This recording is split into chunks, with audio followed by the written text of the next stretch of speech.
Appreciate it. I'm just gonna, oh, you got it. Okay, cool. I'm just letting in a couple more folks here. Awesome. Well, thank you all so much for being here. Like Sarah said, this session will be recorded, but if at any moment you want to share something and you're like, I would prefer that not be on record for other people to witness, you can just let me know and I can always pause the recording. I know some of the stuff, I mean, often in these workshops, some of the stuff we're bringing up is pretty personal. And I want you to feel safe in this space to share candidly. So if there's anything you don't want recorded, always feel free to ask. We can just pause there. I'm going to go ahead and start sharing my screen and we will dive in. Felt like this was an appropriate first image for growth here today. This is one of the many gigantic zucchinis that I neglected in my garden this summer that grew to the size of my toddler. All right, let me just move your faces up here. Okay, cool. Welcome, welcome. And if you're not sure where you are, you are in Intentional Growth workshop here. And we're going to be talking a lot about our planning for 2026 and just getting really clear on like what it is we'd like to be doing, both in our own businesses, but together as a community as well, right? Like as we think about moving towards a post-capitalist future, like what's our role in that and how are we showing up in that and how are we participating in that? So we'll go first through some introductions. I really love to take the time to get to know you and for you all to get to know each other as well. So we'll start there with some introductions. We'll talk a little bit about why we're here. And then we have basically three main exercises that we're going to go through. I sent you out a workbook prior to this session here this morning, and I'll post it in the chat again just in case you didn't get it. But it should be in your inbox if you poke around in there. And there's three main exercises we're really going to go through together today. And since we do have a good amount of time, my goal is to give you as much of that time to actually work in the workbook. Most of us um, have a hard time showing up for homework when we're by ourselves. It's a lot easier for us to do the homework when we're together. So I'm going to try and give you as much time as I can to actually put some words into this document. You'll see right now, I see a bunch of you popping in there. Right now it's set to view only. And so all you got to do is make a copy. If you go up to File, click Make a Copy, and then you'll have a copy that you can edit and you can type into. You're also more than welcome to just like scratch stuff down on paper or however you kind of imagine and dream about stuff. So we'll go through those exercises. First one's going to be 4 guided questions from Kate Tyson, who's a radical bookkeeper out of Philadelphia. The second part will be the 4 buckets of business. And so we'll talk about kind of like if we, yeah, totally, we can put it in the chat. You bet. Give me a sec here. But to put it in there. Oh, thank you, Lillian. This is fun having someone support me. I've never done this before. Usually I'm in charge of all my own links and chat box. Thank you, Lillian.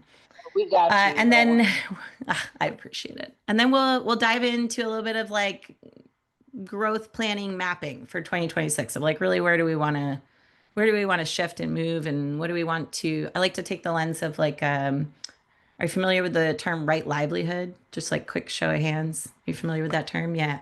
So I was taught this exercise called like a right livelihood garden. And so we're looking at like, what are we planting? What are we pruning? What are we watering? What are we composting? And like part of that is even just like, what freaking type of land do I have? Right? Like even just kind of before we even talk about plants, like stepping back and looking at the landscape and seeing like what's available to me right now. What do I want to do? So that's what we'll spend our time here together, and then we'll have a couple closing reflections and a few little action items for you. I actually have manufactured an event for you to complete this workbook by and come to and report back on how that's working. Because I think that's sometimes the failure of standalone workshops is like we need the accountability after the workshop to make sure we like do the damn thing, right? And so we'll have some structure in place for you for that as well. All right, so I know many of us are snacking and eating lunch.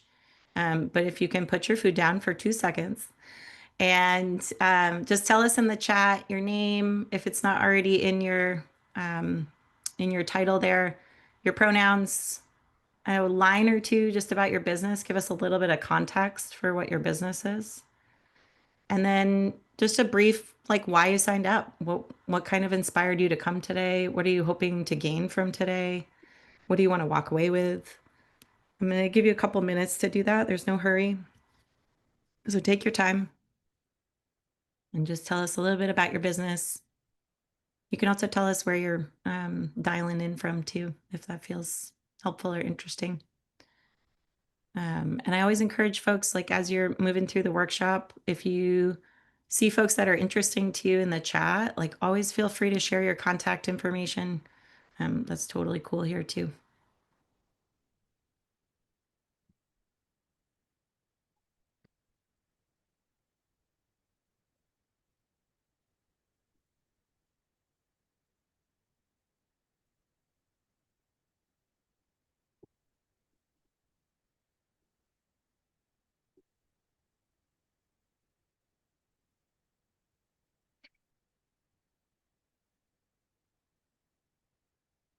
Oh, I love that. I love that line.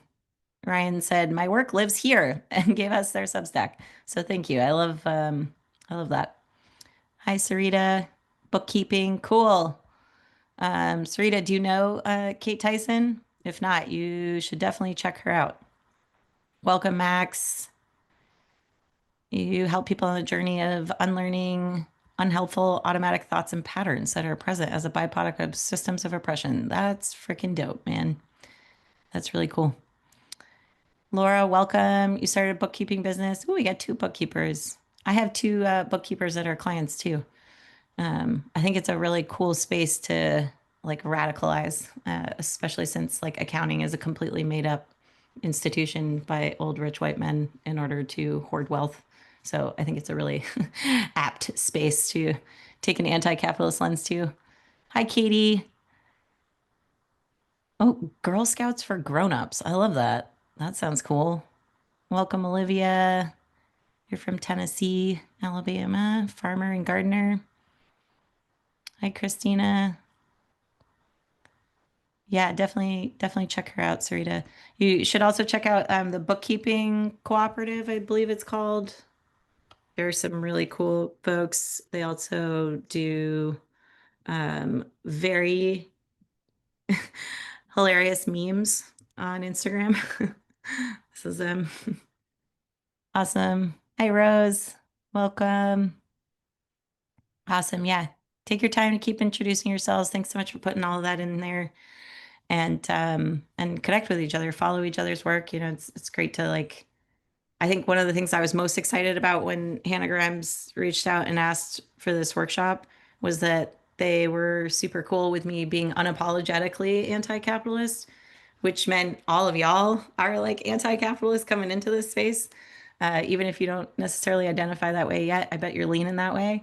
And I think it's like pretty magical to find so many humans that are in business that are actively trying to pursue business differently. Like it can be really isolating and lonely out there to find folks that are trying to do things like you. And like this is a whole group of humans that are like you, and that's pretty cool. So I hope you enjoy that and connect with each other. All right, so for some of you, I'm new. My name's Emily. I use she, her pronouns. I live in Burlington, Vermont on Abenaki land, and I'm an anti-capitalist business coach. I do a lot of work around post-capitalist economics, and I identify as an activist and an organizer. I'm also a mom to these two tiny little humans who are just so damn cute and so much work. One of them being home today, indeed. He was like, I don't feel good. And I was like, of course. And really my goal in the work that I do in my own community here, but also really across the country is helping folks like you, helping small business owners, solopreneurs figure out how the hell do you build a post-capitalist world while living in the capitalist world we're in right now, right? Like how do you do business differently and respect your values and respect the people around you and respect our environment, and then also pay for your stupid bills that like are consistently getting more expensive. Like, how do we do all those things at the same time?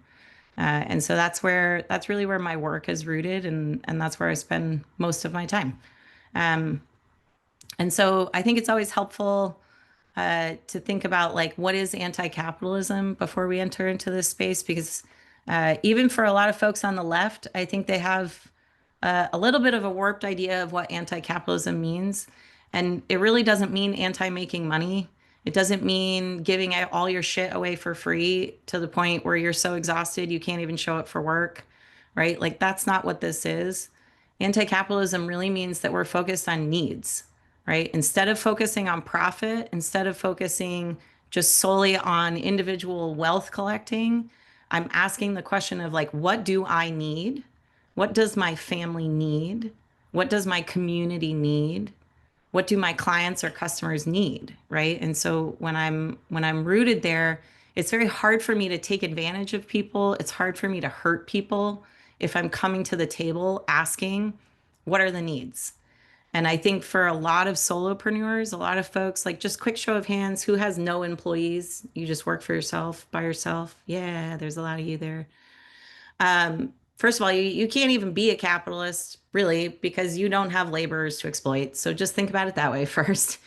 But you do have your own labor to exploit. And I see a lot of that with folks that are solopreneurs, like really exploiting their own labor in a way that you would never do to someone else.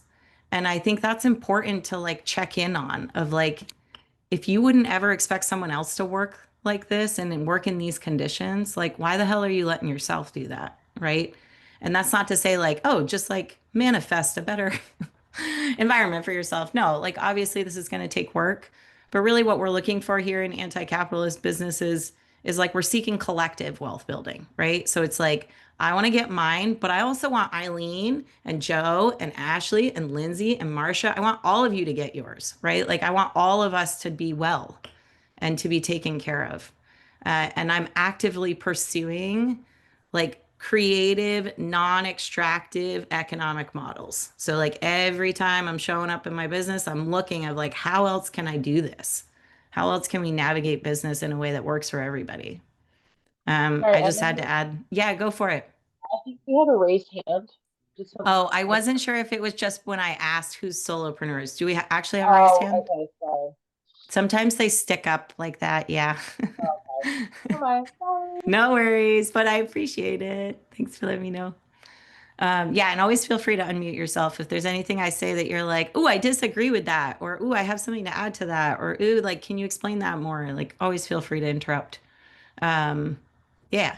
Any questions about that? Does that make sense?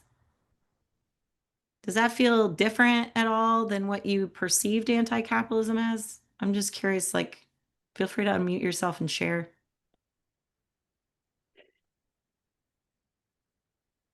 Yeah, go for it.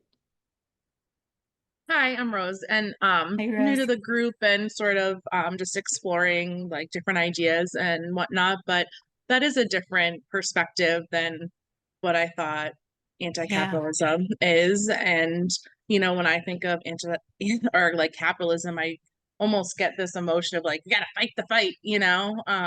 Mm-hmm. So it's nice that it can almost be a more productive feeling of like, how can I help myself, my family, my community, as opposed to like fighting, because that's not, that's not the best response always. Yeah. So yeah, I do appreciate even just already getting that perspective. Yeah, I think what your comment makes me think of too, Rose, is like, so I recently have gone down the road of becoming an abolitionist and understanding an abolitionist framework. And one of the things that stuck out in the very beginning so clearly to me was that like abolitionist work is not solely about abolishing the police or abolishing like carceral states. It's not just about getting rid of something. It's also about building something else, right? Like if we had fully funded, fully supported communities, like police would become unnecessary, right? And so it's like it's not just And you could say same thing about anti-racist work, right? Like to actively be doing anti-racist work. It's not just about dismantling racism in institutions, right? It's also about building environments, building communities, building spaces that are truly inclusive of all humans, right? And so it's like it's this push pull. And I think it's really important that we remember it's both. It's not just one, right? Yeah, Ostara. Please correct my pronunciation. Hi. It's it's Astara, or Ostara, Aster. thank you. Yeah, no, Cool. it gets a little confusing. No, no, you're good. Um, yeah, yeah, thanks for allowing this cool workshop. I'm excited about it. I think I have been struggling with the idea of how, because my world is in education and Hmm. for young ones, and uh outdoor education is my thing, and like anarchist kind of Yeah. preparing people for living their best lives in a way that's like not dependent on systems Hmm. as much, but like self-fulfillment and community-based care, mutual aid support, like those sorts of skills, and like emotional wellness for kids. Those are like my things that I'm interested in and want to bring Yeah. into education. And I I have just like struggled with I don't know how we're gonna do this and I be able to have money at the end of it. Yeah. So Yeah. that's where yeah, the anti-capitalist piece has been like a sticking point for me Yeah. to be able to be well financially also. Yeah. Totally. I really appreciate you sharing that. And we'll talk more about that too as we like move through these buckets of business that I'm going to show you. But I think it's like, I think for some reason, and I think that if we dug deep enough, we would definitely find that like this belief I'm about to share is obviously like a product of and deeply related to capitalism itself. But this idea that like we can only have one or the other, right? We can either have enough money or we're poor as fuck and we do meaningful work, right? And there's like a lot of different ways we receive that narrative of like, for instance, care work is not thought of as being paid for because you should just do it because it's the right thing to do and you should love your children. Or, or teaching, right? Like you shouldn't care about getting paid a lot because you should just be doing it for the good of the kids, right? Like we have all these like kind of threads that we can pull. And I think one of the biggest things I want you to walk away from this understanding is like you deserve to have your needs met. You deserve to be paid for your labor, right? And asking to be paid for your labor is not exploitative. It is not inherently exploitative. It is not inherently wrong. It is not inherently greedy, right? Like we can of course contort and twist those things so that they become shitty, but like they are not just out the gate shitty wanting to be compensated for the labor you're giving, right? Like that is a normal thing that we should all be wanting and expecting.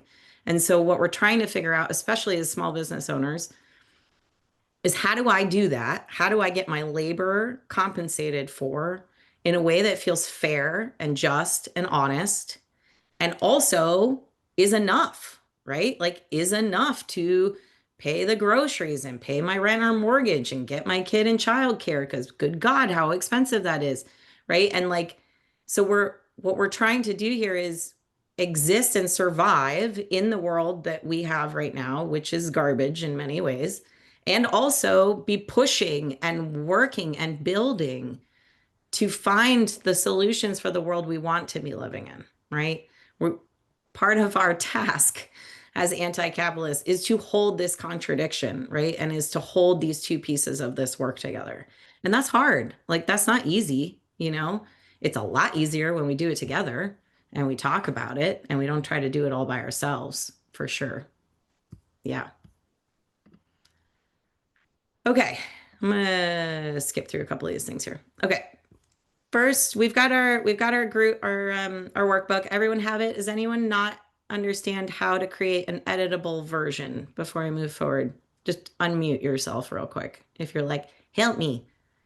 I don't know how to type into the boxes. Good. Okay, cool. What I'd like to hear in the chat, you can answer all three of these questions. These are our first questions in the workbook.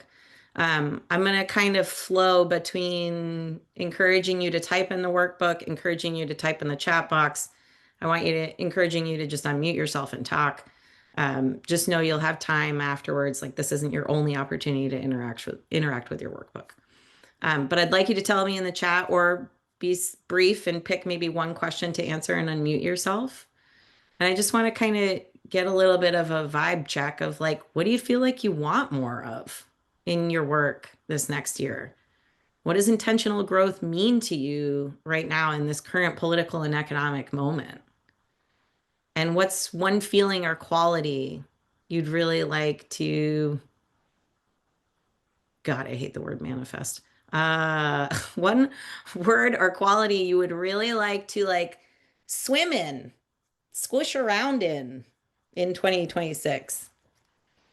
So tell me in the chat or feel free to unmute yourself. Go for it, Olivia.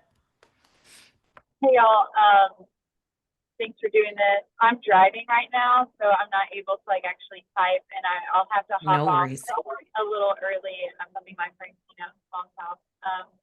So the things I am craving more of, especially like going into like the rest of this year and next year, is flexibility and community. Sweet. Flexibility and community. I love it. Thanks, Olivia. Who else? I can jump in. Community definitely. Like community has been a game changer for me and thinking of things in terms of like relational, like building relationships with folks. And recognizing that my work actually has value, even though I just draw silly cat pictures. Um, like just deepening into that. Yeah, I love that. Thanks, Lindsay. Estella said in the chat, intentional growth to me equals building a balanced ecosystem for myself and my communities in hopes that we can all thrive in our best selves. Katya said, time and energy for the parts of life that aren't work that need our attention. Yeah, so community, family, friendship, stewarding nature. Katie, you said intentional growth means I will queerly thrive in my business emotionally in this current political climate. Yeah, I love that. Maybe like two or three more other folks. Feel free to unmute yourself and go for it.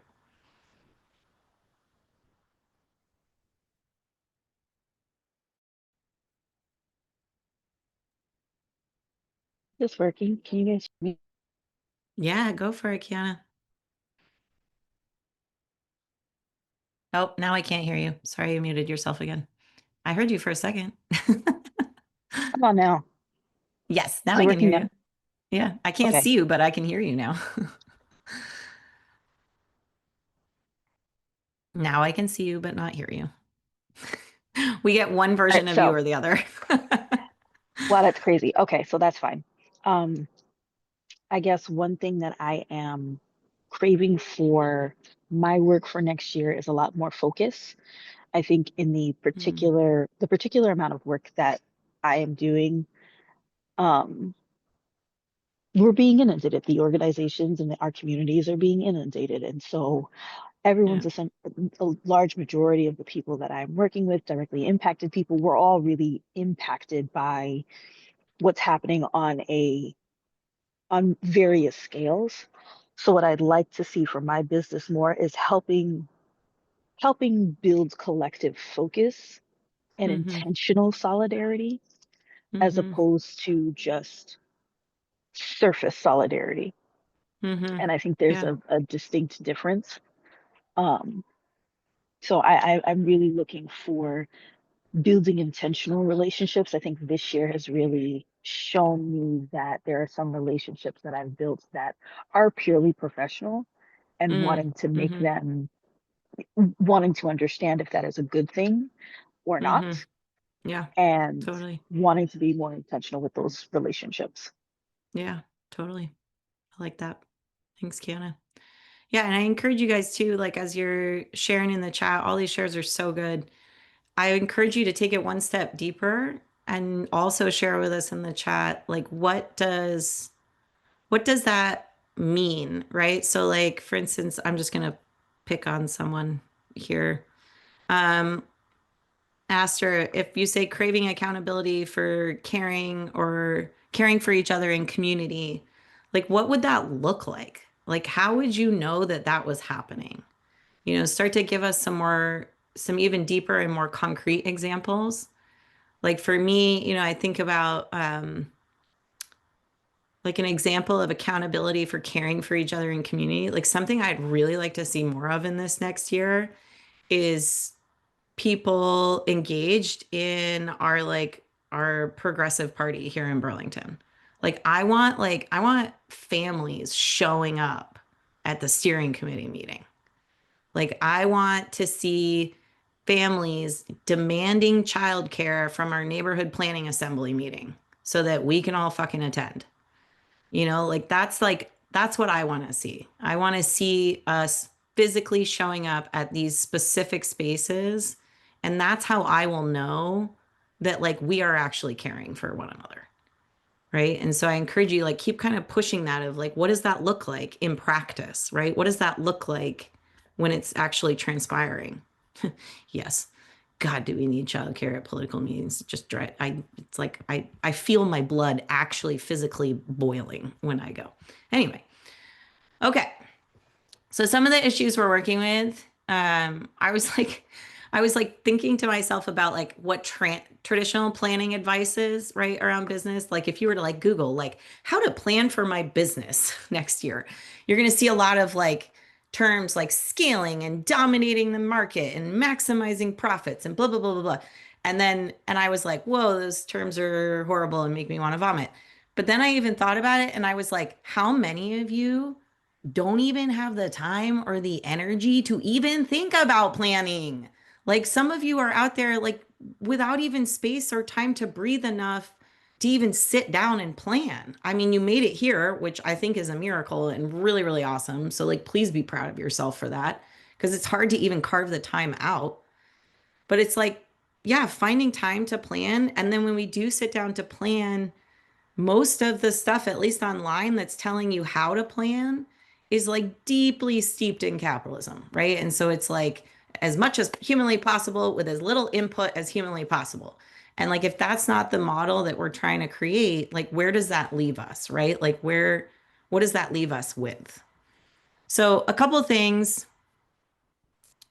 You guys are doing so great in the chat. Thank you. A couple of things to think about in terms of like kind of our principles in which we are planning around. So first and foremost, we're looking for a pace for the business that doesn't lead to burnout. I actually came up against this week. My MO is like, I'll say yes to a new way of doing something until it breaks. And then I'm like, okay, like pause, reverse, figure out like, okay, that was clearly the max before I start to burn out. I got to walk it back and figure out a more sustainable version of that. So whatever that is for you of like how you figure out your tolerances and your end ranges, we're looking for sustainable pacing. That does not mean consistent all the time pacing, right? That doesn't mean it's always going to look the same every week in the business, but it just means like what would be a sustainable like pace for you in the business over time. We're looking for practices that do not exploit people, including your own labor and the planet, right? We're focusing more on depth. And that is a little different than like traditional business planning. Traditional business planning is usually looking for reach, right? We're looking for as many humans as humanly possible. And when we're looking at an ethical growth model, we're actually looking more at depth before expanding. So, like, am I serving my current clients and customers as well as I can be? You know, before I'm like, oh, let's just bring more in, more, more, more, more, more. It's like, actually, could I be doing this better? Right? Could I be doing a better service to the folks that are already engaging with me before I start to expand? And then I think, you know, this fourth bullet really makes us stand out from other business models in that, like, is what you're doing needed or wanted or asked for? You know, like, or are we just creating noise? And sometimes we just create noise, and that's okay. It doesn't mean you're a shitty human. Doesn't mean like you did anything wrong. It's like sometimes we make noise when we're trying stuff out, you know, and like I don't want to be noise. Like I don't want to be rage bait on the internet. I don't want to be noise. I don't want to be just like extra stuff just for the sake of producing things. So I really want to think about like, what do my folks need right now? What are they asking of me? What are people saying they want? Right. And so, and am I positioning myself there? And then lastly, just making sure like keep coming back to like you get to be included in that pie. When we're talking about needs, like you are included in that. Your needs matter too. You know, it's not just everybody else. Okay. And then I just want to give this I think this is just an important definition, and I won't spend a whole bunch of time here unless you want to, but there's a real big difference between growing and scaling. And I hear small business owners use the term scaling frequently. And I don't know that folks necessarily know what that means. And so it's important to understand that, like, if you're seeking to scale your business, what that means is you're looking for a model that allows your revenue to continuously grow higher and higher without your expenses growing. And you might be able to then make a small, tiny little jump to wonder, how would someone do that? How would you consistently make more money without paying more for making that money? Right. And so, like, just being mindful, it's not to say that, like, not trying to like call anyone out on this at all. It's more just like most of y'all are probably actually using a growth model, not a scaling model. So use that term. It's a good term for you. And when you hear people talk about scaling, it's also a really awesome opportunity to just kind of like bring some class consciousness conversation to the table and be like, tell me what you mean by scaling. Like, what does that look like for you? And like, how are you scaling? Like, how are you managing to hit those revenue goals without acquiring more expenses? Right? Like, I'm just curious of like how that's possible. So just kind of a thing to noodle on. Does anyone have anything to add here? Does that make sense? Yeah. Okay. I had a lot of business coaches in my day that were like, you must scale. And I was like, I don't know if that's a good idea. I'm not sure that that's what we want to be doing. And then lastly here, I won't go like into a super deep tangent on like degrowth philosophies, but this is a really fascinating, I'm going to call Joe out for a second here. In a previous workshop series, Joe was like, well, maybe I don't want to grow. Like, do I need to grow all the time? Like, is there a point where the business is done growing? Like we as humans like reach a certain height and then we're done growing height wise, right? Like we don't just indefinitely grow. And so like, what does that mean to like, can the business get to a place where it's done growing? And I think that's absolutely correct. And there's a lot of really interesting folks talking about this term of degrowth. And really what you're looking at is like, you're focusing more on sustainability and like ecosystem balance. So like if we think of your business as an ecosystem, what can your ecosystem sustain, right? Without things breaking or being taken advantage of. What can that ecosystem sustain? And so I'll send this out in my email recap, but this is an excellent podcast episode. Jason Hickel is like one of the leading economists on like this degrowth theory. So feel free to check that out. Yes, exactly. It's called cancer when you continuously grow. Yes, I use that framing as well. Okay. So I feel like we've laid a lot of groundwork. We understand the terms we're working with each other. What I'd like to do now is start to do a little bit of actual work and start to dig in. So the next section in your workbook, and it's okay if you can't access your workbook right now or you're just listening, that's totally fine. but we're moving into section 2 of your workbook. And what I'd like to do is give you about 5 minutes. It's not going to be enough time to fill out every single thing to its fullest potential. What we're looking for right now is just a few words, a few kind of rapid fire word vomit into these buckets. But what we're going to do is go through these 4 questions that Kate Tyson created or kind of put together. That I think are just really, really transformative. I think they're a really helpful framework for us to think about what we want to do with the business. So, our first question is, where can your business best be in service to the collective? So, basically, like, where are you uniquely qualified and suited to help, right? Like, some of us, and like, I would love to see a raise show of hands if this is you. Some of us are kind of like, oh, you have this need? I can do that. I could fulfill that. I can help with that. I can do that, right? And it's like, can you? Should you? Like, is that really what you should be doing right now? Or is there like someone else actually way better suited to do that, who like studied that and like knows that shit, you know? And so, like, part of this is like preventing scope creep, right? If you're familiar with that term, where it's like we just kind of like start doing everything for everybody.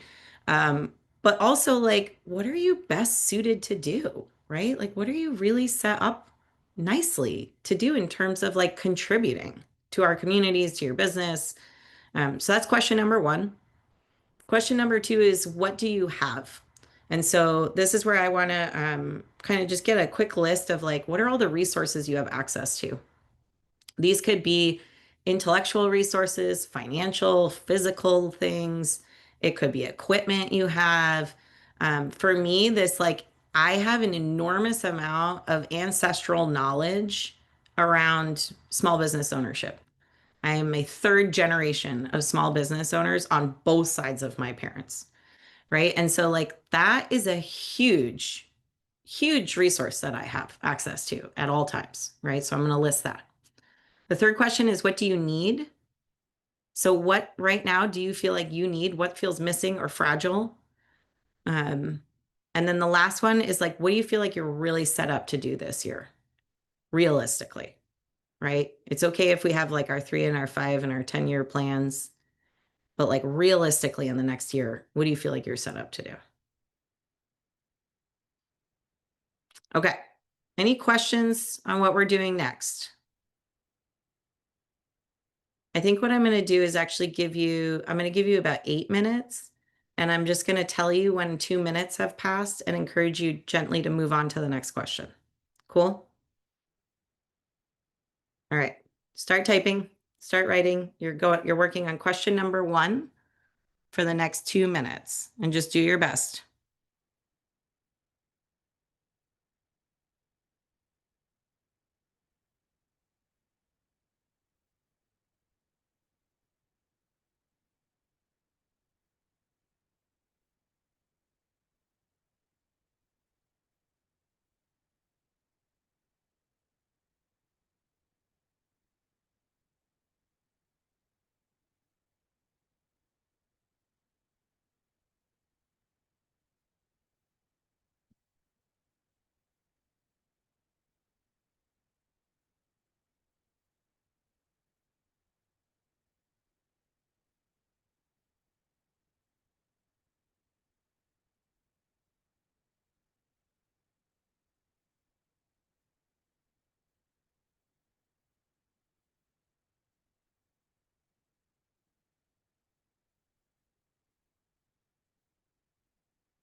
All right, we're moving on to question 2 if you haven't already.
All right, I'm going to move you on to question 3.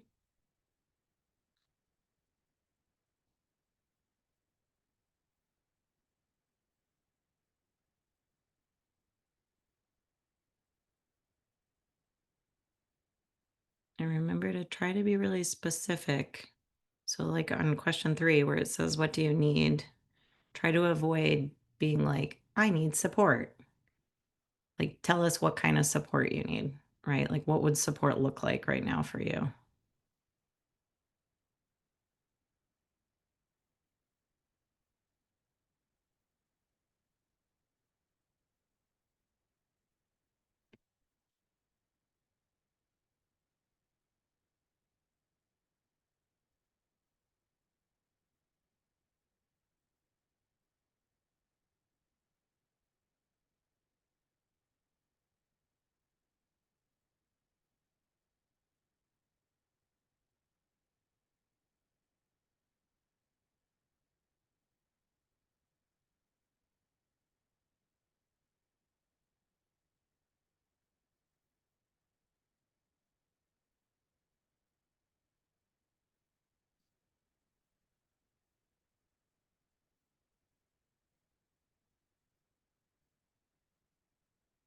All right, and then we're going to move into question 4 when you're ready.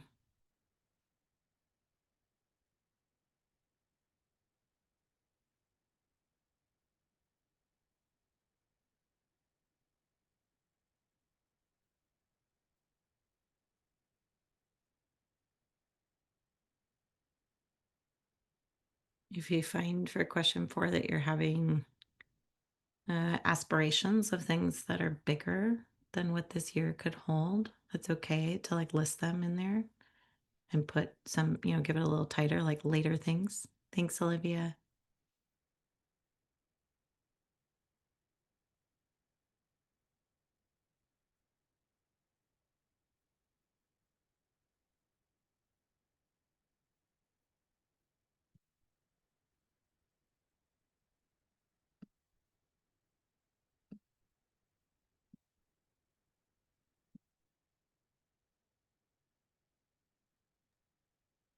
Emily, I just have a quick question.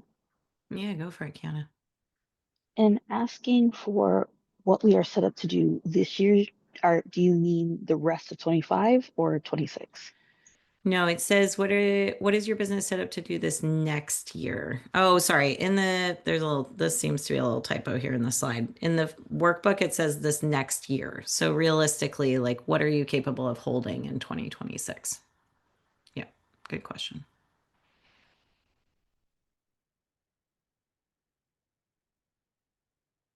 Previously, I've taught this workshop at the beginning of January. So it was this year. It's a good catch. I think this is a better time to host this than in January, personally. All right.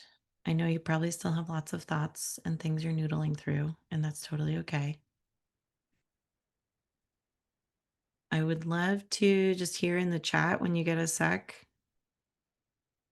give us like a little synopsis of what you learned. Do those 4 questions. What came up for you?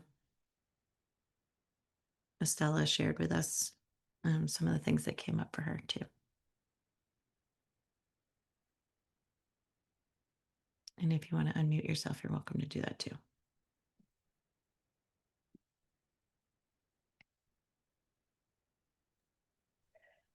This activity was really helpful for me, just like seeing and acknowledging how great Hannah Grimes is at resourcing us, and like Awesome. how actually I feel really set up for success and like joyful about this concept of sort of focusing in on how I can serve my community because I'm so well resourced by like this workshop right here, and like how much of an institution Hannah Grimes is, and wow, just how amazing and grateful I am for this workshop and for that institution. Yeah, that's so dope. Thanks for sharing. That's really cool. Marcella, you said you're thinking about ancestral knowledge and teaching was a new thought for you. Yeah, totally. I think about the example I gave about like coming from a long lineage of entrepreneurs. I realized really quickly when I started doing business coaching that most of my clients struggled with confidence around the business, and like confidence in the belief of whether or not they could be successful doing it. And I realized that like that was something that I almost never struggle with. And it's because of my parents. It's because my parents both ran successful businesses and I was just surrounded by that. And so to me, it was like, of course it's going to work. Like it's just a matter of like time and strategies and figuring something out. Like, of course it's going to work. I'm never going to work for somebody else. What are you talking about? You know, and like that's a huge gift that like most folks don't come to the table of business ownership with, right? Like most folks are coming from having parents or caregivers who work 9 to 5 jobs and where like going out and starting your own business was incredibly risky, right? Which it is a risk. I mean, there's risk no matter where you are, but it's, you know, I think like thinking about those ancestral things is a really interesting, yeah, it's a really interesting opening.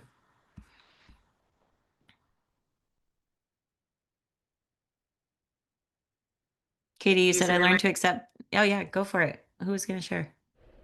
I was gonna share. Yeah, go for it. That's okay. Yeah, I was considering typing it, and I was like, I just need to verbalize it. There So, you go. Go and I for it. echo a lot of what some people have shared in the chat, that I think going through this exercise helped me see what I already have and what's already happening. And I think the other slides that you've shared around like it's not I don't need more, I need to refine. And so like the word refine and utilizing my resources and the needs of my community to keep like cycling back and being in reciprocity seems like that's what came through. And I also think being really clear about like the supports I need, and then seeing where the blocks are, like the fears that come up about like asking for that support or the letdown or the different aspects of that. But there's like so much that's already here. And so it was really great to think about like things I'm already set up for that are already happening that I just need to refine to continue to tend to and like water my garden. So yeah, it was great. Yeah, I love that. Yeah. Thanks for sharing, Tara. I think it's you know, if we use that garden metaphor, like you wouldn't just like continuously try to keep planting new plants all summer long. Like that would be crazy making, right? Like that would just like you could never have you couldn't your plot can't hold that much. Like you wouldn't want to do that much. It wouldn't be productive for the plants that are there, right? And so it's like yeah, there's a point where like we've planted enough plants and we actually probably need to do some weeding and some pruning and some, some fertilizing and some watering, right? And I think at this moment, in late October, approaching the end of the year, like when I think about, I've started to put my garden to bed. There's a few things still growing, but um I've started to put the garden to bed, and I've started to think about, like, how would I like to reimagine that landscape next year, right? Like, what do I want to change the shape and the size of the bed?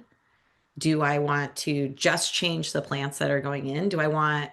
I know I want some of the cherry tomatoes I had this year, but definitely not as many as I planted. That was way too many, right? And so it's like, it's the same process. We're kind of looking through, like, what worked? What did I like? What do I already have here? What seeds do I already have in the basement, right? Like, I don't need to go buy new seeds even all the time either. Yeah, I love that. Ryan, you said, oh, that might have been, your lived experience and your values make me uniquely suited to serve caregivers in a way that helps them break free of burnout and live happier, healthier, more liberated lives. I love that. And you need more communal support and returning to this why. In a culture that doesn't value care work or the people who do it financially or otherwise, I also need support with the how.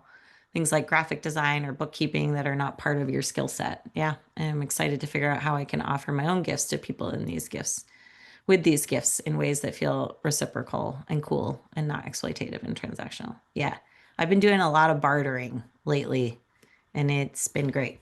It's been like really awesome to like get things that I need.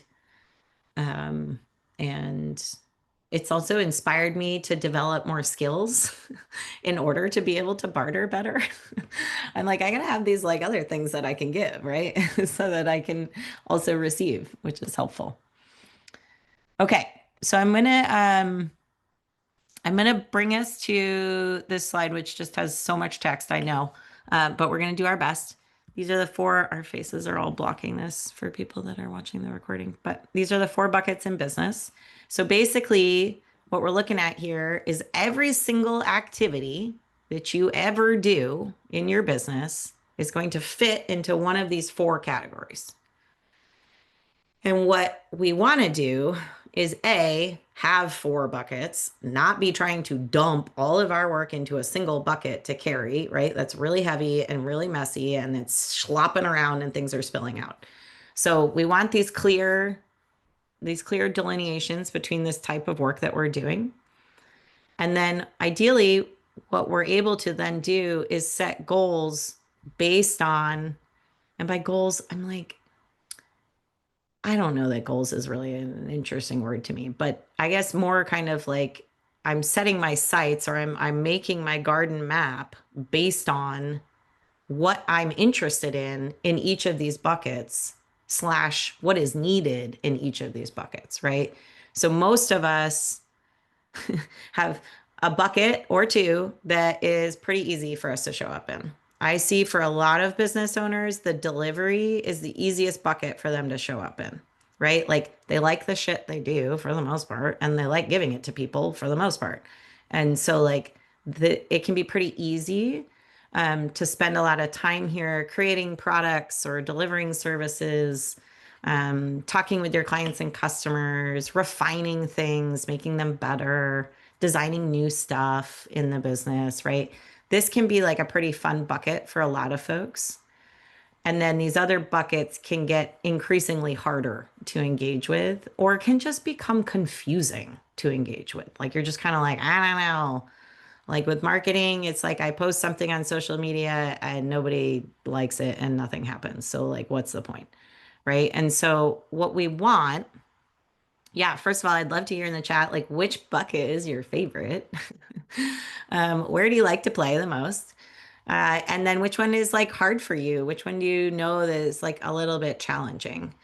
And so when we think about, when we move into this next section of the workbook of like, what's working, what needs composting, what do we want to do? Think about, pick some things that are fun for you. First of all, like, what is the point of running a business if it is miserable? You might as well just go work for someone else, because that is miserable, in my opinion. And so we might as well pick something that's fun, right? And then we also need to pick like maybe a small handful of things that we know are needed, right? That we know are kind of like some sticky spots in the business, right?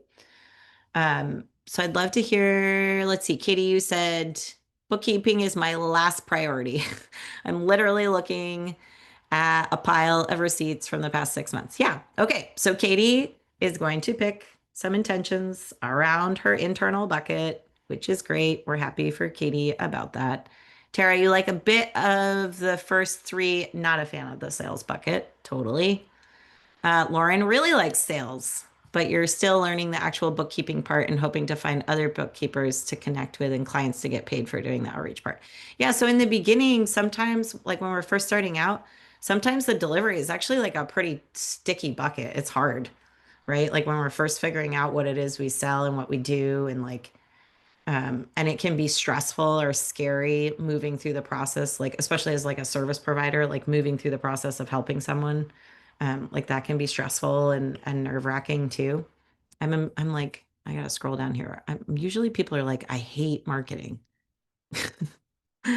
Sarah, you said many folks I work with have trouble with sales. Yeah, it's almost a dirty word. Totally. Sarah, you said I think we can shift the mindset of business. The gift economy and the bartering ecosystems can be a thriving part of the mix and feed so many parts of the whole. Yeah, totally.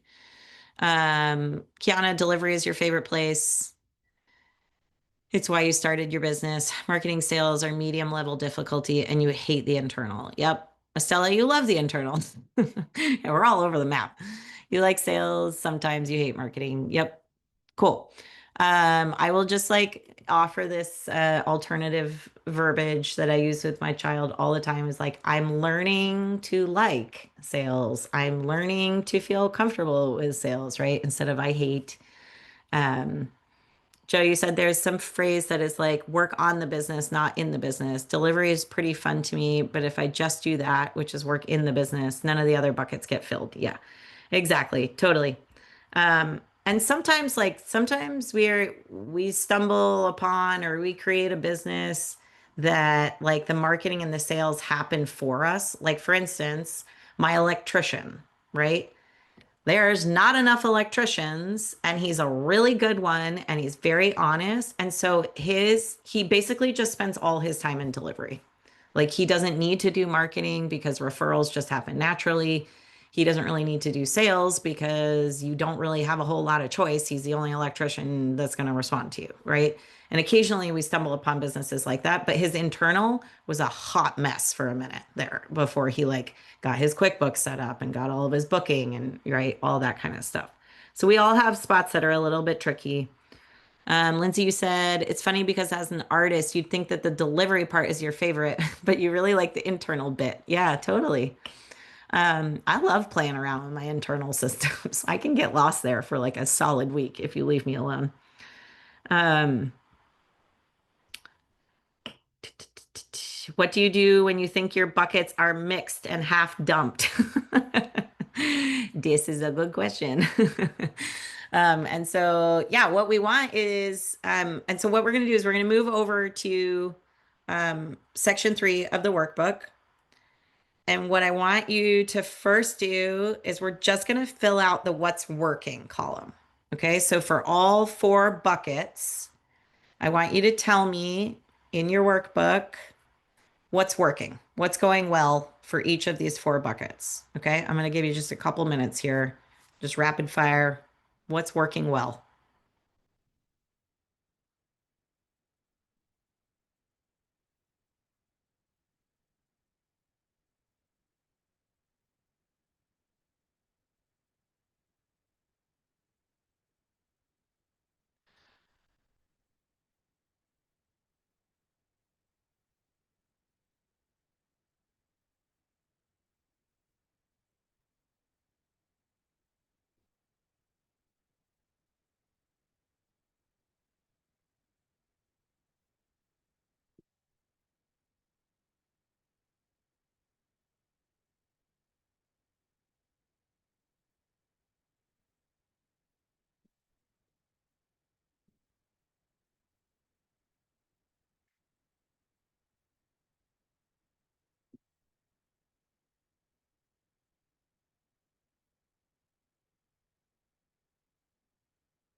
Give me a thumbs up when you feel like you're done with that column, just so I kind of know where you're at.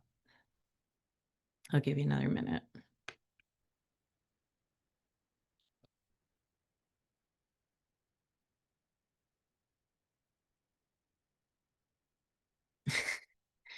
Yeah, Lindsay, I've actually coached a few people off of QuickBooks and just onto the spreadsheet I use, because I think QuickBooks can be an overkill for a lot of folks too.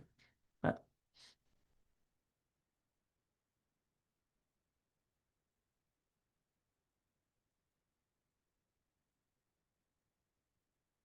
all right, when you're ready, I'd like you to share in the chat just a couple things that are working well in terms of these buckets. And feel free to unmute yourself too if you don't feel like typing. That's okay.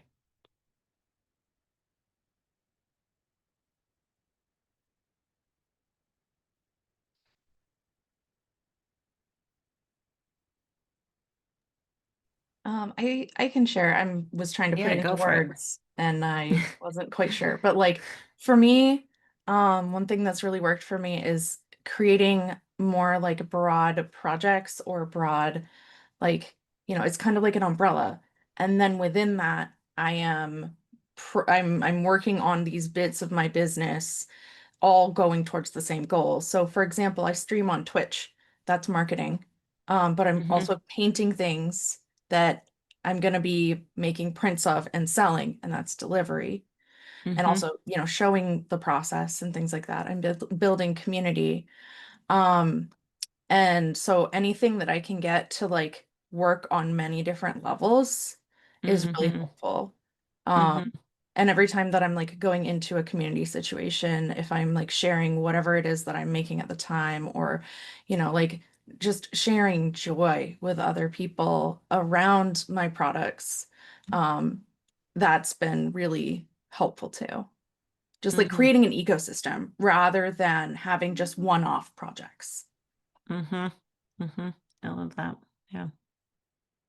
Yeah, I'll tap into like similar to Yeah, what you can Lindsay find me. was saying, like having like an ecosystem for these things. I think what works for me is having cycles. So like working with the quarterly cycles and kind of like repeating it Mhm. several times keeps me interested each time. Mm. Because I previously just like did the one thing and kind of felt really overwhelmed and burnt out over time. And now I'm like, oh, like how do I build something that is sustainable? And that means kind of working with cycles and working with like nature in that way, Mhm. finding the inspiration Mhm. to that. And that's been really helpful. Like, okay, I've done this before. I'm gonna do it a little bit better this time. I'm gonna like refine this Mhm. in this phase, and that's been really helpful for me. Yeah. I love that, Stella. I teach a series called Liberatory Finance, and we track, like, we build out a whole annual budget for the business, right? And eventually, like with enough years of data, you can start to see those cycles, right? And you have like this really cool, tangible piece of information that you can reference and be like, oh, right, no, I'm not doing anything wrong. I'm not freaking out. This is just like, this is the slow period and it picks back up in a month. Like, and I know that because I've got 5 years of data showing me that, right? And so it's like, and right now, what I really should be focused on while it's slow is like fixing my internal systems, right? Like maybe I gotta update my website, or like now's a really good time for me to like work on my SEO and make sure that I'm like plugging away at that over time, and versus hopping in and trying to like do a ton of sales when you're like, this just isn't the time I sell a lot, and that's okay. And so we start to have that information we can reference. Totally. Um, just looking here. Aster, you said, I'm at the very beginning of your business model, so you don't have much in each of these buckets yet. But in general, I'm good at talking to people, networking and following up, making connections and partnerships. Internal work is very challenging for me. So I'd like to hire someone to help me with that. Yeah, similar to delivery. I find it important to have an accountability partner to make sure I'm offering what it is that people actually need. Yeah, absolutely. It's like, with I used to do a lot of like Clifton Strengths coaching, if you're familiar with that. It's kind of like, similar to things like the Enneagram and Myers-Briggs and stuff, just kind of like looking at your personality and how you work. And if there's a bucket that you really struggle with, my first goal is like, how little of that bucket, like how little water do we actually need in that bucket to be okay? I want to like minimize that work as much as humanly possible, right? So like, do not be an overachiever here. Like, make that work as small a portion of your work as possible while still getting by. And then second is like, are there ways to adapt that work so that it is more in alignment with like who you are and what your personality is, right? I work with a lot of folks that are neurodivergent, a lot of folks with ADHD. And so figuring out like, how do we work with your brain to make sure we get the shit that needs to get done, but in a way that's like not super painful for you, right? And isn't causing you a ton of stress, because most folks unfortunately like cannot afford to hire someone to just take the work that they don't like away, right? I mean, sometimes we get to that place and that's great, but for most folks it's like it's probably just going to be you in the business, and like that's okay, and we can adapt some of these things to be more in alignment with like who you are and how you like to show up, for sure.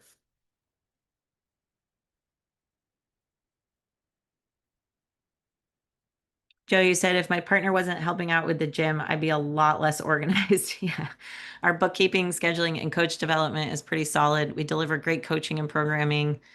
Folks have said that they like our social media, the bane of your existence. And sales were tough at first. You had to work on this a lot, but now you just feel like if we get someone in the gym and see the vibe, they'll want to be a part of it. Yeah, I love that. I think it's similar for me. It's like if I get into a sales call process, it's very likely they will become a client, because at that point, and that is a testament, Joe, of like, that's actually a testament of a combination of your delivery and your marketing, right? So if you're delivering really good product or service and people are talking about it, people are referring, by the time that person reaches you to talk to you, they should be like a very qualified, like quote, lead or whatever the fuck you want to call those things.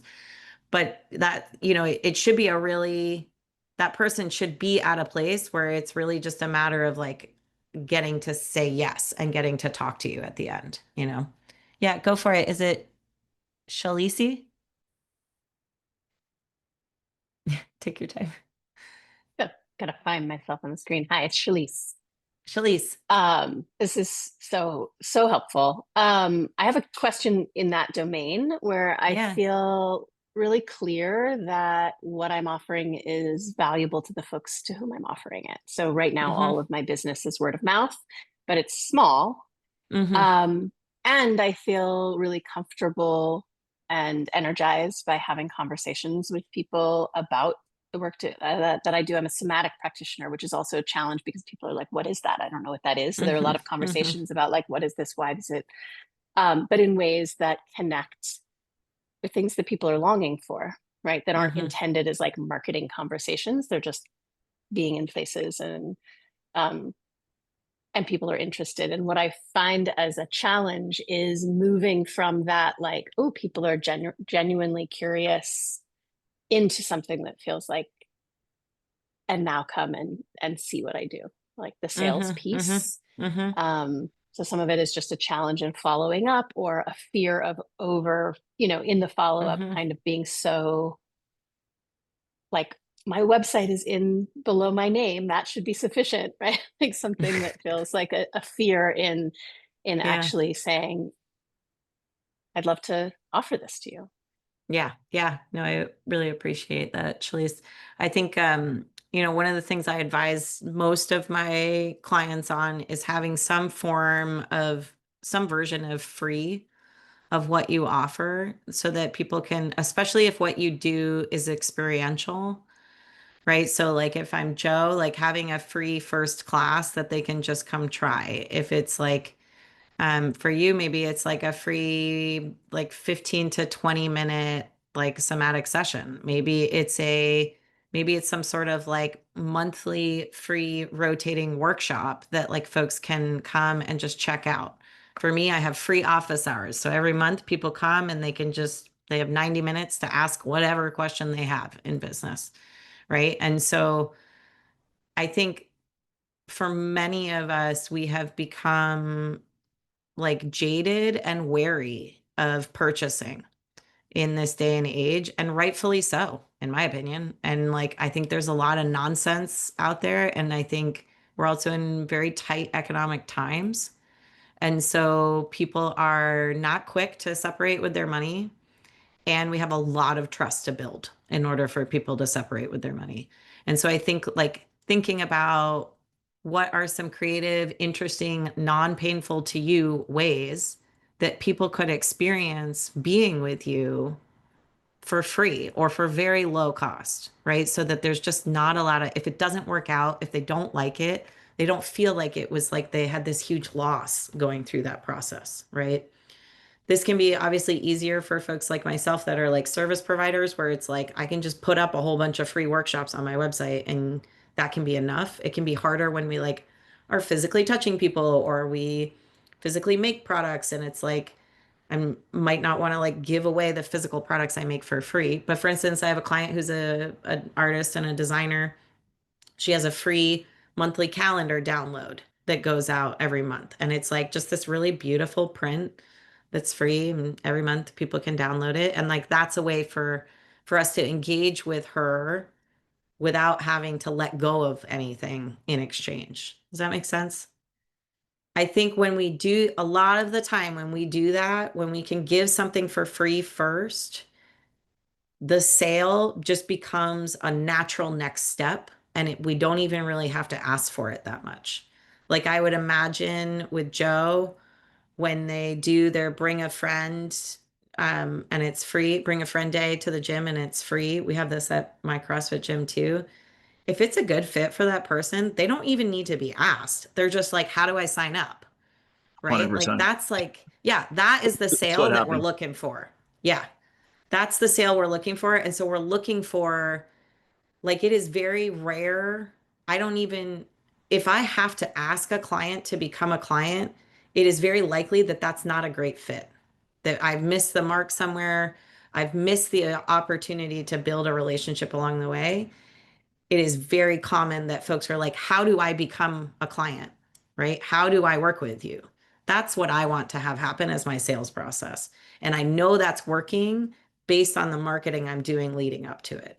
Right. And it's about like, if we were to look at a ratio of how full the marketing bucket is compared to the sales, we're spending about 80% in marketing and about 20% in sales. So it's a way heavier bucket on the marketing bucket, which for some of us is super painful. And we're like, I hate doing that shit. And so, like, what we're looking for is like, what are ways we can do that? How can we carry that marketing bucket in a way that's less painful, that is still leading folks to just the next natural step is to work with you? Does that make sense? Yeah. Okay, next column. What needs composting? So back to section 3 here. Casey, I think I saw you come in. Welcome, welcome. Bucket, Lillian, do you mind do we need to put the worksheet link back in the chat maybe? Are people I will do coming that in? again. Yeah, thank you so much. So column 2, we're on section 3, column 2, no worries, Casey. My Wednesday also went sideways. You're really actually looking at me sideways. Did you tell? Just kidding. So column 2 in section 3, we're working on what needs composting. So what in these buckets is just not working? And I will also preface that, like, if you're not sure it actually needs to be thrown out and composted, but you are sure it's not working, that's okay too. Like, you can list that. Sometimes we don't need to like throw shit out. We just need to like come up with a different way to do it, and that's okay. So anything that you're like, this is not working well, I do not enjoy this, I wish this was different, let's put all those into column I guess it's technically column 3 of section 3. Okay, I'm going to give you a couple minutes to do that.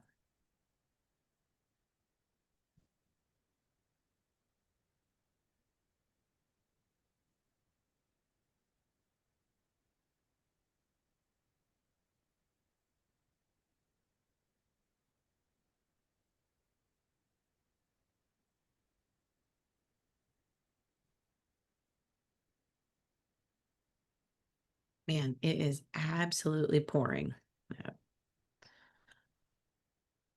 It's like black as night out there. Yeah, you can probably tell the light. I didn't turn the light off in my room. It's just I like know. I'm like, it's dark as hell. Thankfully, the screens are lighting me up. on a lamp. Yeah.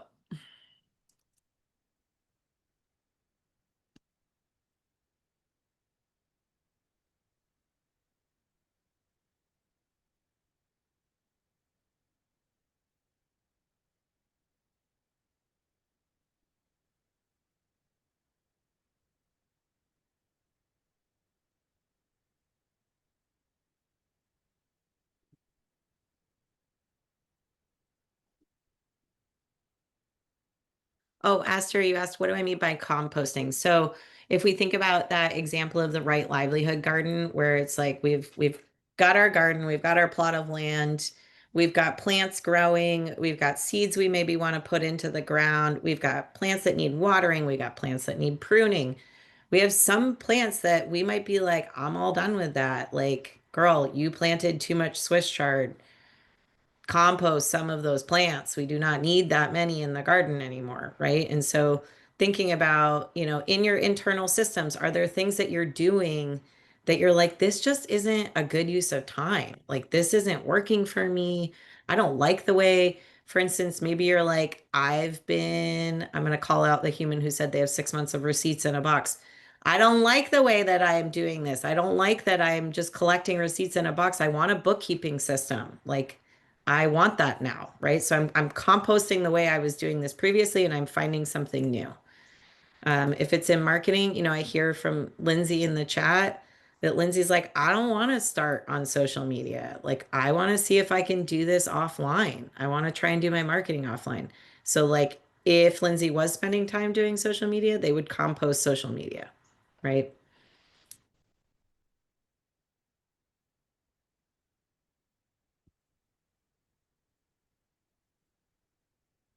Oh, Lillian, yeah, Humanitix makes it super easy to do sliding scale. That's where I run my workshops through. Cool, thanks. Yeah, totally. I can send you you can see it right here on the Slack.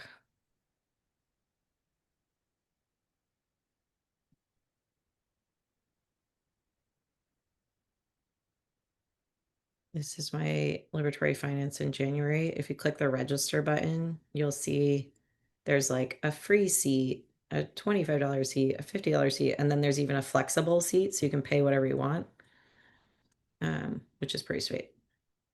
And they're like not pieces of poop like Eventbrite, and their money actually goes to good places. So that's good too. All right, let's do a little sharing. What came up for composting? What do you feel like you would like to shift and change? What do you want to be all done with in terms of these buckets?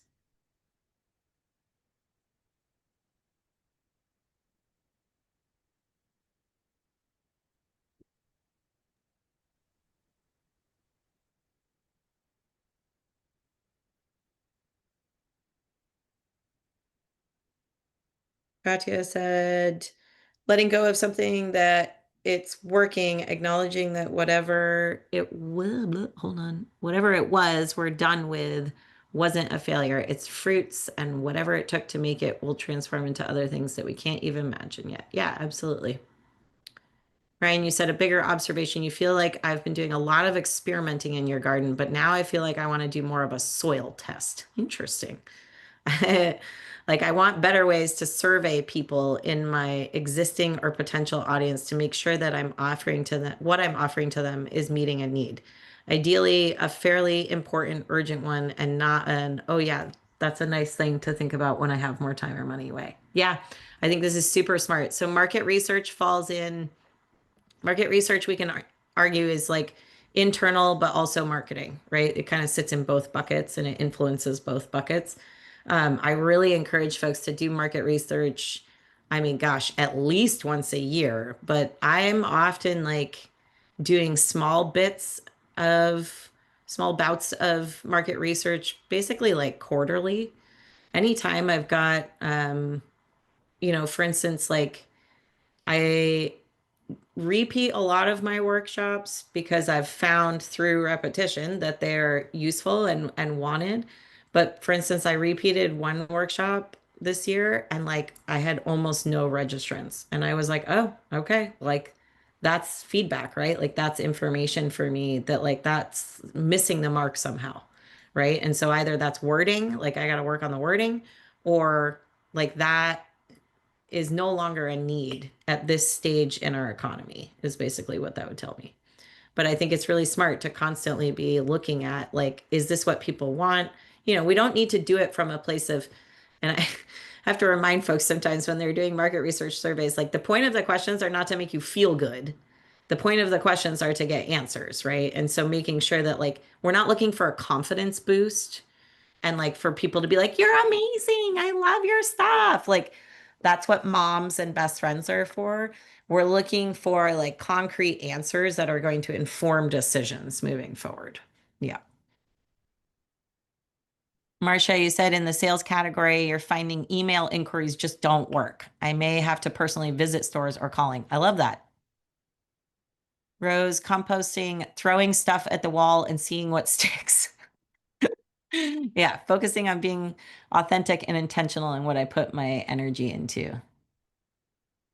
Lauren, you said my day job is selling newspaper ads and email only works 1 out of 10 times or so. A phone call is okay and a personal visit is best. I love that. Christy, you said I'm going to compost virtual landscape designs. It's challenging for me to design without seeing and knowing the land, and I've found it's not where I want to spend my time. Totally. I love that. I learned that lesson this month. I like offered to do something for a client and then immediately it was like, that was a huge mistake. I hate that activity. And I learned very quickly that I won't be offering that moving forward. Um, Lauren, I need to compost trying to do everything myself. Yes, that's a good idea. Joe, you said you're a part of a business group that helped you a lot in terms of understanding the things I need to pay attention to keep the gym running. Then it started to become their flavor of running a gym and just felt too capitalist for me. It is easy to drop the group. However, I am using their email and website platforms, so I need to set these things up before quitting. Oh, interesting. Oh, that's fascinating. Yeah, and I'm happy to help you with that, Joe, too. I think that's a good next step for sure.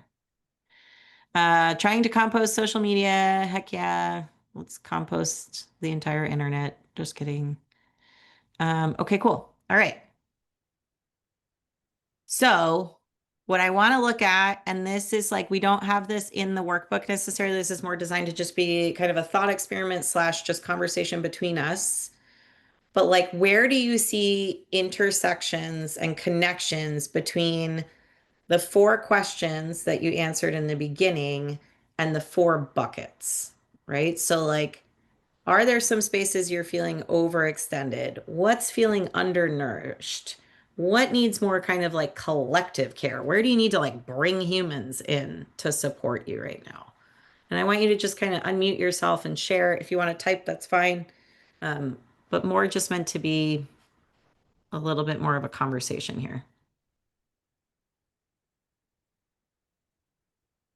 What's coming up for you after filling in these 2 sections?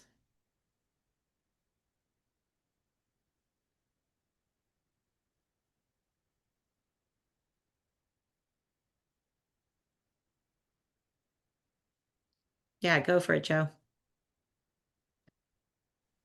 What I'm thinking about is this job can be all consuming. At like 7 days a week, someone's gonna send me a text or something, even if it's a Saturday and I'm done doing work. So just like trying to figure out how I can continue to do this without burning out. I think it's just so, I don't know what that looks like. So that's what I'll be working on. Yeah. Yeah. What is it? I mean, part of what I hear is like kind of boundaries around your time of like work time versus lifetime, and like what would it require for those to be for those buckets to have more, to have clearer distinctions from one another. Right. Yeah, I mean, we have like I have a lot of folks that help coach in. Mm-hmm. And in terms of I've worked at other gyms, I think that are pay really well. And there's lots of opportunities for them to, if they want to make more, they can make more. But it's also like it costs a lot to run a gym. So like Mm-hmm. Mm-hmm. it's challenging. Like we'll have to get more people so we can increase revenue so that we can, then I can pay people. Otherwise it's just Mm-hmm. me. That's like, it's just my Yeah. time and I end up exploiting myself, I guess. Just Yeah. I'm like, all right, I Yeah. got to work 80 hours a week. So here we go. Yeah. Yeah. So yeah, just trying to figure that out. And that's hopefully, I know we're doing, you have that pricing thing coming up and Yep. just more continued work with you to try to like make sure that I'm not taking advantage of our coaches, taking advantage of members, Yeah. trying to navigate that, but also allowing myself to have some like time off and not always feel like everyone needs me all the time. Mm-hmm. Yeah. Absolutely. I feel that. Yeah, it's been, work has increased a lot this fall, which it's like on the one hand is so great. And I'm like, yay, more dope humans, more money. But then like with that is like a hell of a lot more work. And so, and I think it's just like for me, a big part of it is like I tend to have really strong, strict boundaries around screen time. And I'm like, I literally just shut the screens off and I refuse to have any push notifications. And so it's like, if you can find those moments to really not be reachable, I do think it helps you be more available in the moments you're available. And I do think it's like we all deserve that. Yeah, I try my best to not, you know, answer anything. Yeah. Usually on weekends, I'll try not to, Yeah. because it's not like it's a life or death situation here. It's like, Totally. Totally. Yeah. but yeah, I've certainly done that. I like don't have notifications on my phone, though. That's good. For some reason, something started. I think in an update now. Something's Now I get leaked them, through. and I don't know what happened. So I You need to got to make turn sure it back off. I got to turn it back up. But yeah, I did that on. Compost your push There we notifications, go. Joe. Kiana, go for it.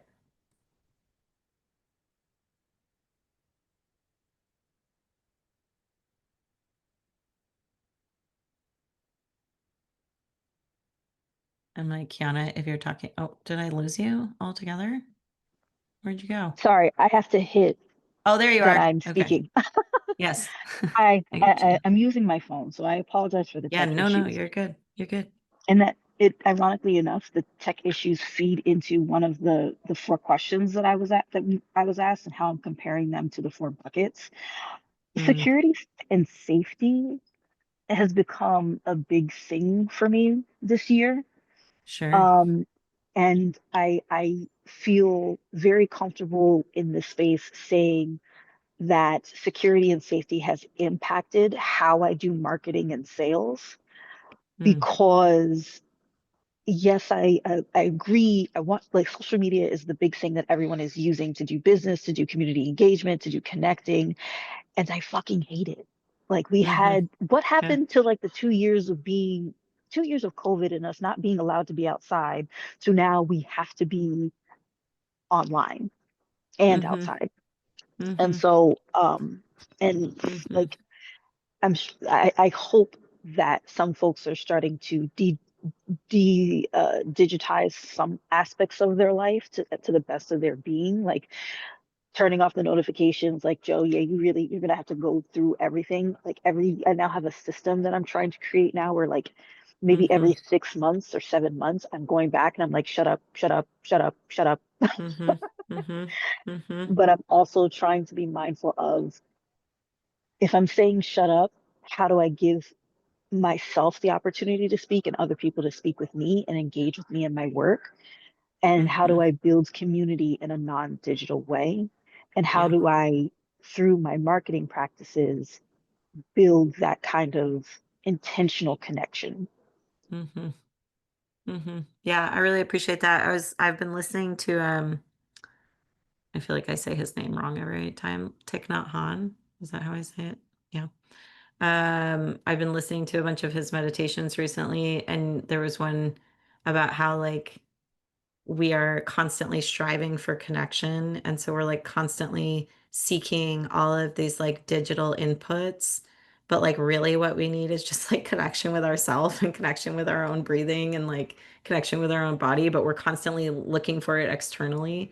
So part of that like came up for me when listening to you, but also like I really feel you on the fear. Like in this past month when Trump said that like calling yourself and considering yourself an anti-capitalist warrants like you to be surveillanced. You are like considered a terrorist. I was like, it was the first time, I've been like harassed and yelled at and sent lots of angry messages on the internet for calling myself an anti-capitalist and a socialist. And that was the first time that I was like, oh wait, like this is actually scary. This is like really, really scary for me, like and we all have our own moments of when it like feels really scary. And it was like, yeah, I think it's for all of us just being I think it's like not being carried away by that fear, not being frozen by that fear, knowing that that fear is incredibly intentional, right? It's like that fear is there to make you freeze and to make you stop what you're doing. Um, and resisting that, it's this balance that we're all playing of like being aware of what's going on and not being paralyzed by it. It's like a constant balance. Um, yeah. Tara, go ahead. Yeah, so this is really great. Thank you so much for offering this. This is exactly what I needed. So I just want to say that first of all. So what I'm realizing is I am outsourcing my energy to support other people bringing their offerings to life. And when it's kind of then taking away the energy for me to bring my own offerings to life in the spaces that I already have and to the businesses I already have. But then it also, and I shared this a little bit in the chat, of making me think of like, oh, but I really enjoy doing that. So maybe that ends up being a space where I offer some coaching in that area because I love to connect and weave people together. But I feel like I'm just giving a lot and then like not like in right relationship with it in some ways. And so it really, I'm just seeing how I like give, and my caregivers parts are like still really here. And I love to support people and to like see them live in their highest potential, but I'm not, in doing that, I'm not allowing myself to do that. And it's getting in the way. So that is like so apparent in filling this out. So thank you. Yeah, totally. It makes me think about there's I can't remember. I think the book's called The Big Leap, and it definitely like has some issues in my opinion. But they talk about the difference between like your zone of excellence and your zone of genius. And it's something that I have really related to. And I think particularly a lot of women identifying folks spend an enormous amount of time, being forced into zones of excellence, but also like having to develop zones of excellence out of pure necessity for what our society requires and needs to function. And so like there are things that I'm really fucking good at that I hate doing. And so it's like just making sure that oh, cool. Thanks, April. I love that. I would love to check that out. It's like just because you're really good at something. Oh gosh. Oh gosh. There's a hawk attacking a tiny bird that just ran into my window and oh my, nature. Sorry, that was like right into my face. Yeah, I think it's like being mindful in these buckets and thinking about things that you are good at and get asked to do a lot, but do those things also, do they spark joy, right? Are they also interesting and fun for you and fulfilling for you? Or are they merely just labor that other people don't feel like doing? And I'm not saying, Tara, that that's necessarily what you're doing, but there is like sometimes we can get into these positions where we're like, we're doing shit and we're like, people are telling us that it's awesome and that they really appreciate it. But then maybe like there isn't necessarily compensation for that thing that we're doing, or we don't actually really love doing that thing so much, but we have developed a skill around it. And so just being mindful of like uh just being mindful that we're picking up labor that we A want to be doing and B is needed and C we can get compensated for that labor because it is still inside the business. Yeah. Um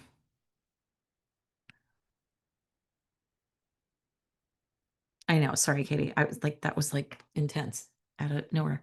Okay. A few things left here before we wrap. In our third column here. So I want to kind of translate all the things that we've been working on to real world shifts. So in the 2026 intention column, thinking about like what are 1 to 2 tangible actions that you're going to take to move forward, right? And these should be like incredibly specific. And so I just got some examples here, like in internal systems. Maybe my goal for 2026 is I'm moving towards paying myself consistently on a monthly basis. Like, no ifs, ands, or buts about it. That's what we're doing. We're moving towards that. In delivery, maybe I've figured out that like these long cycles I'm running are just not working for me and they're not working for other people. So I need to shorten my program cycles. Or I need to set clearer boundaries around communication. A big one for me right now is like I've started doing a lot of work for my clients. I've never done that previously. In previous years, I've always taught my clients how to do their own work. And lately, I've been doing a lot of work for my clients, which has been very helpful for my clients. But I've had absolutely no boundary or communication around how long those actions are going to take me. And so everybody's kind of scrambling, being like, is the website homepage coming in a week or like in a month? Like, I don't know. Right. And so, like, I want to get really clear on that. For my marketing, maybe I'm going to make some shifts around like, I'm Lindsay and I'm like, I'm not doing the social media. I'm going to like do these 5 events in the next 6 months and I'm going to show up at them and I'm going to have a really clear ask. Maybe for sales, we're like introducing a pay what you can or a sliding scale spot, or we're deciding like exactly what is enough, which is kind of our next section here, right? Is like defining what is enough. Marcia, you said discover and research new and creative ways to contact gift shops. I love that. Very specific.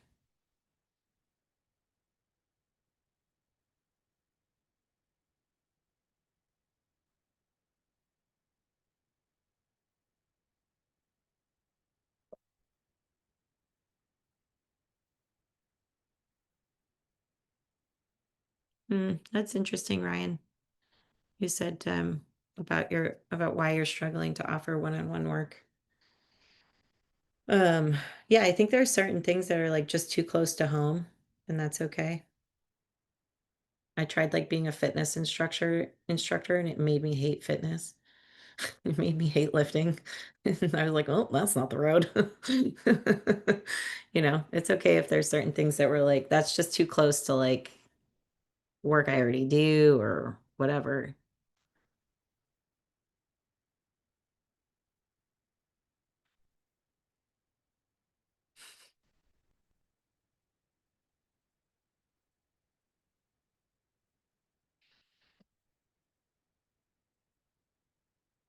Nice. Okay, I'd love once you're done with your 2026 column, or at least enough for right this second, I'd love for you to just tell us in the chat what are kind of some of these tangible action items that you're taking out from today and moving forward.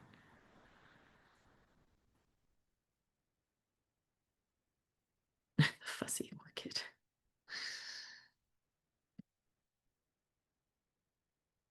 Yeah, go for it, Isabella. First of all, this has been really awesome. Thank you. Good, thanks. I feel like my biggest takeaway is that a lot of people have a lot of business advice, and Yeah. like it's messing with my head. Like I think I'm actually like Too many cooks in the kitchen. a lot of it's bad advice. Yeah, too many bad cooks in the kitchen. Yeah. Yeah, I think I've always been of the mindset of like I try to find just like ideally one human to listen to about any subject matter. Like for instance with my weightlifting, like I have one coach at the gym that I listen to, and I don't really listen to the other ones because they all have different ways of going about the same activity. And I think that's really true here too. It's like finding one or two, maybe three voices that really resonate, that feel true to you, that you like, and then like just shutting down the rest, right? Like I follow as few humans as possible on Instagram. I keep as few newsletters as possible coming into my inbox. Like just try to put some blinders on because if you've got too many voices coming at you, you're bound to get contradictory information and it just gets confusing and then it gets harder and harder to hear like what we're thinking and what we're feeling, right? And we get a little lost there for sure. Yeah. Yeah, for sure. And I think just like thinking more about getting my business in front of people who already in a way like understand it or like Mm-hmm. are interested in it than trying to work so hard to convince people who like don't Yeah. see the value. Yeah. Ryan and I had a conversation about this last week but more in regards to politics of like, I'm not going to spend a whole bunch of time talking to people who absolutely do not have the same views as me and like are very much against my views. Like, it's just not a good use of my time when I could be talking to someone who's like kind of riding the line of like maybe would be interested, but maybe doesn't necessarily know. There's so many birds. And so, like, let's find those folks that, like, there's some room to have a conversation with. But also, like, if you're just starting out, start with the folks who are already in your corner, like, don't make this harder than it needs to be. Start with the people who already agree with you and, like, are excited to be around you and excited for your service. Yeah, for sure. Okay, a couple of things before we start to wrap up. One, I would say, like, the reason that many of you experienced success in the last, hour and 50 minutes producing this work is because you were in a group of humans and you weren't sitting by yourself. And so like you are capable of making those groups of humans. You are capable of building accountability for yourself so that you stick to this plan you set up. It doesn't need to be with me. It doesn't need to be with anyone paid. It just needs to be with other humans who are like-minded and are interested in working on this.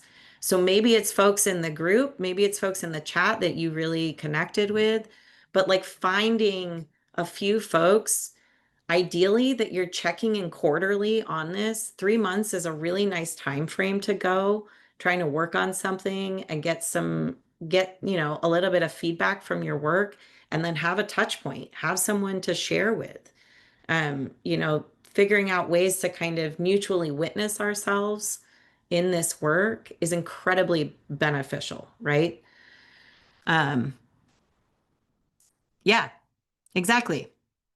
We can't do this like it's all of us. We're all doing this together. And so like find your people that you want to kind of debrief this work you did together with and keep coming back to them and ask them, I have like probably 3 business best friends that I'm like we just like have little voice notes and we send them to each other and we make sure we're all kind of staying on track with the thing. We're not going to have time to dive into section 4 today, which is totally okay. I think it's a little bit more of a reflective exercise, and I think something you can work on in your own time. But just, I think like, I keep using you as an example, Joe, but I think it's so important to, even in the beginning when we don't have enough, to be thinking about what is enough, right? Because if we don't ever think about that, it's really easy to get swept up in like the dopamine hit of making a sale and being like, okay, let's make another one. Okay, let's make another one, right? And like, and to just kind of get carried away doing that, and not from like lack of being a good person or lack of having good values. It's just kind of like the nature of that. It can be pretty addictive. And so, sit down and think through this of like, what would enough income look like? And I know for most of you, you're going to be like, I have no idea. I have no idea how much money I make, and I have no idea how much money my household needs to make. This is a lot of the work I do in the Liberatory Finance series. We'll run this again in January. But really having a good understanding of how much it costs for you to live, how much your household requires you to make, like all of that information influences the business. It influences these buckets. It influences how hard you got to push on some of these things and when you can take a break, right? Because maybe you're already making enough and you're just pushing yourself unnecessarily. That's probably not the case for most of us, but occasionally that happens, and it's like, oh wait, I actually could like chill out for a little bit and I'm fine. This here too, when we were talking, I think it was, I'm going to find your face, Estella, was talking about kind of cycles and seasons, thinking about that too here of like, what are our constraints throughout the year? For me, we're going to come into our first summer 2026 will be our first summer that we're going to have to navigate camps, and like my kid's not going to be in daycare. And like, that's going to be a really wild twist for me and my work life, And so like, I'm probably not going to bite off some huge project leading up to summer, and thinking about it, you know, around capacity and around like more my attention, less about a problem, but more about like, where are the edges? Where are the edges of the container that I'm working within, right? I have another client who struggles with a chronic illness and like will for the rest of her life, And so it's like figuring out structure that's like energy based, right? And so like, how much energy does she have this week or in this day, and how much work can we expect her to produce? And that's going to change over time for her, and that's okay.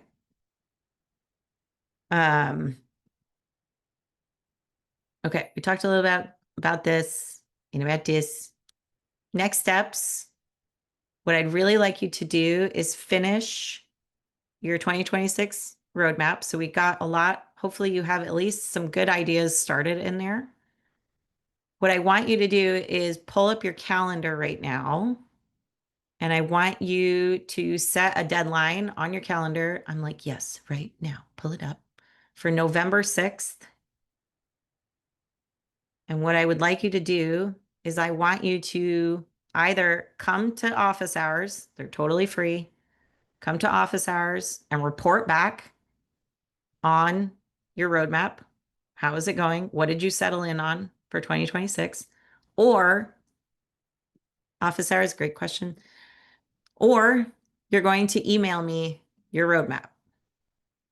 And I really mean that. I expect my inbox to just be overrun with roadmaps on November 6th. So office hours are there in the chat. It's really helpful if we can create some sort of external accountability. I don't know a human that doesn't benefit from a little bit of it. Even if you're really good at adhering to things on your own. I'm looking at you, Casey. It's good sometimes for us to get a little bit of external accountability. So I really want you to use, like, piggyback off of my accountability setting here and be like, November 6th, that's my deadline. I'm going to finish this roadmap by then. I'm going to have clear outcomes set up for 2026. Does that make sense? Okay. Any questions around that? Is that feeling like enough time? Does anyone feel like they need more time than that?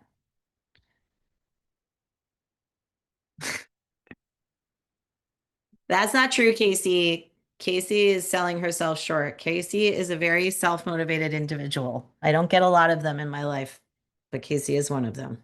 Most of us require a great deal of external accountability, which is totally fine. Casey It's good to know that about yourself. And so accountability for Casey is about like, girl, what do you think you're doing? And paring it back, which is something I need help with. We all need it. It's good for us. We're not meant to do this stuff alone, you know? Okay, a couple announcements before we wrap. A whole bunch of workshops coming up. If you are, do I have any product-based business owners in Vermont? Product-based business owners, like you might have like a prototype, like you're physically making something. Anyone? No? Okay, if I'm talking about you and you're just not telling me, feel free to email me if you don't want to be called out in this moment. I'm going to skip over that. Office hours I mentioned is November 6th. That's a Thursday. It's at 9 a.m. Eastern time. I know that's early for my West Coast people. Tomorrow, if you feel like learning about email marketing, we'll be doing that. We'll be working on email marketing during the holiday season.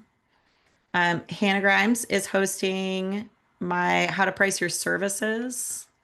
So this is all about if you've been curious about sliding scales, bartering, gift economy stuff, like all of that, scholarships for your work, getting grants to support your work. Like if you're looking for alternative economic models and alternative pricing structures for service-based work, specifically service, I apologize, product people, it's just very, very different.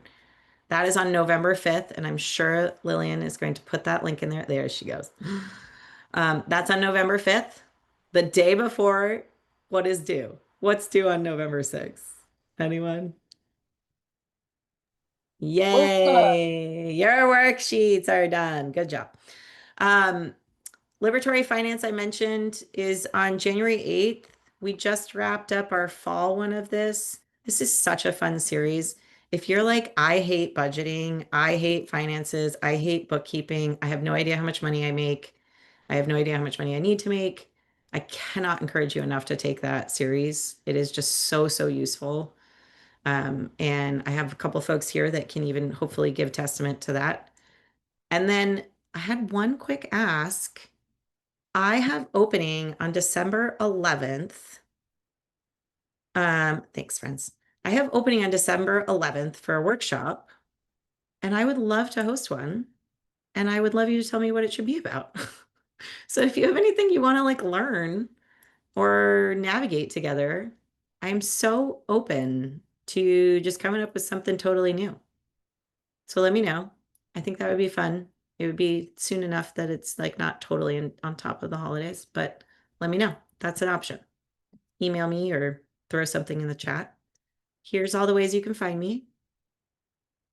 I do post anti-capitalist memes on Instagram in my stories, but that's about it. That's all you'll find from me there. Yay. Joe and I mostly just post the same things over and over again. It's fine. And you can email me here. And that is that. I'm happy to hang for a little bit if folks have questions, if you want to process anything, talk more about stuff. Ooh, I like it. How to set up local mutual aid circles. Somebody else asked me about this. Okay, we could do that. Okay, thanks, Sarita. Appreciate it. Oh, we have more workshop ideas? Yes, absolutely. Totally understand. I'm like, I saw another one in there, but now I lost it. Thank you, The comments are everyone. going Thank you, too fast. Emily. Thanks, Ryan. Appreciate Lovely you so to much. meet y'all. Yeah, likewise. thanks, y'all. The recording will come out with the chat and the transcript.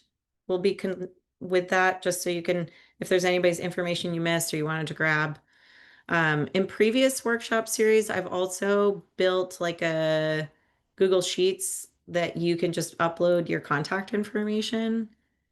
I feel mostly okay about this, but to Kiana's like safety point, I just get a little bit concerned, like those, if we do that, I just don't want it to be like shared publicly in some capacity, just for the sake of, I'm a public person, but like for the sake of everybody else, like if we share one of those, just keep it within the group. Don't like share that contact information other places, is all I would say.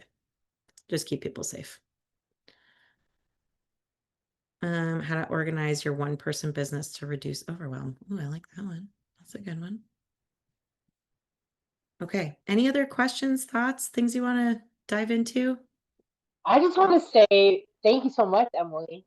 Sarah again, Yeah. from Hannah Grant's team. This was just brilliant.